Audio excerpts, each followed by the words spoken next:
చూడు, ఆ తాళం పేరు చెప్పావు అనుకో, నేను వెంటనే తీసేస్తాను. నువ్వు తాళం పేరు చెప్పి అక్షరం తక్కువ వేసావు అనుకో, ఇది చూడు, నేను వెంటనే గూగుల్లో తాళాలు తీసేస్తాను. ఎందుకంటే ఆ యాప్ నా దగ్గర ఉంది. నువ్వు తప్పు చెప్పినా ఒప్పను, నువ్వు తాళం పేరు చెప్పినాక తీస్తాను. ఆ తాళం నాకు తెలియదని చెప్పాను, నువ్వు చెప్పాలి, నాకు అడిగినట్టు కాదు. ఆ మేళకర్తలు అక్షరాలు వేలి మీద వేస్తే అవలేరుగా గురువు గారు వాయించేస్తారు. ఆ సంగతి నాకు తెలుసు.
చూసావా, నా కవాలీలు చాలా తక్కువ, ఒక 15-20 ఉంటాయి, ఎక్కువైతే ఉండవు. ఏ కవాలీకైనా సరే నేను రాజులాగే ఉంటాను.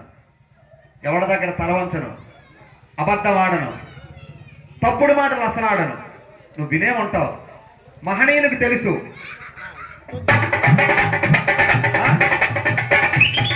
ఎందుకంటావా, ఎదుటివాడికి నేను మాట అనను, ఎదుటివాడి చేత మాట అనిపించుకోను. ఎందుకంటే అది కవాలి కాదు. ఈ కవాలిని కనిపెట్టింది మళ్ళొకసారి చెప్తాను, కారణ జన్మలు. వాళ్ళ పరుగు తీయకూడదు. కనీసం వాళ్ళు 100% పాడితే అందులో మనం 10% పాడాలి అనేటువంటి ఆలోచనతో ఉన్నవాడిని. బరిలో నేను రాజులాగుంటాను, రాజీ పడని క్రేజీ నేను. ఎంతో రాజీ పడను తమ్ముడు. దాసా సత్తీసు, దాసా సత్తీసు, దాసా సత్తీసు, గుండెల్లో పిలుచే పిలువను నేను. దాసా సత్తీసు, పిలువను నేను.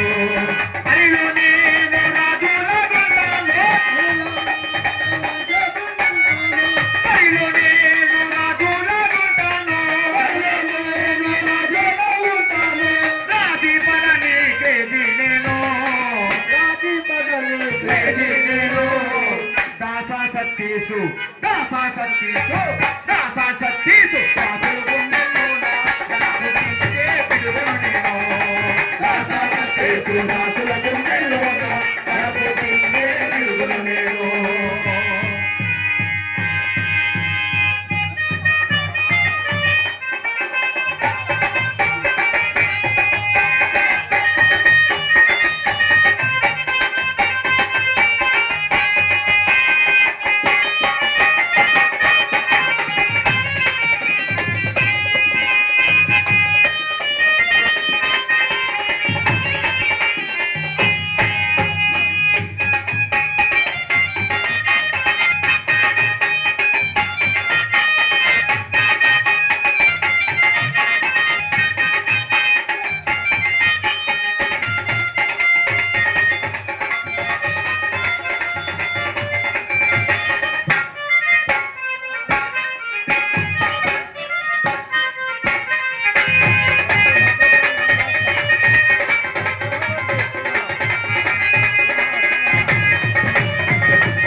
మా గురువు